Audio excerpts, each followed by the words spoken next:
Nag-trending ang online post ni Paolo Avellino matapos niyang ibahagi sa kanyang social media account ang isang video na bumati kay Kim Chiu ng Happy Birthday Kimi.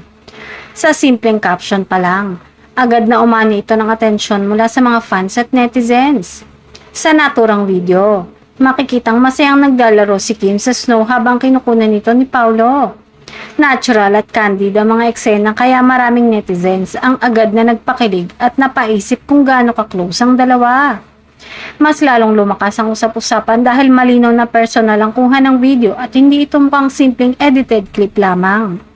Dahil dito, marami ang nagsabing posibleng magkasama ang dalawa sa isang bakasyon ng kunan ng naturang moment. Agad na nag-viral ang post at umani ng sari-saring reaction mula sa fans. May mga kinilig sa sweetness ng gesture habang ang iba naman ay nagtanong kung may mas malalim bang kahulugan sa likod ng simpleng pagbati ni Paolo. Hindi na rin naiwasan ng netizens na balikan ang mga ganap noon ng dalawa, kung saan kapansin-pansin ang pagkakatulad ng mga larawan na ngayon lamang lumalabas. Kaya naman mas lalo pang uminit ang diskusyon online at lalong naniniwala ng tunay na relasyon ng dalawa. Sa ngayon wala pang opisyal na pahayag mula kina Paolo at Kim tungkol sa issue pero patuloy pa rin pinag-uusapan ng viral post na ito na lalong nagpaingay sa kanilang pangalan sa showbiz at isa sa pinakamatunog na real to real life love team.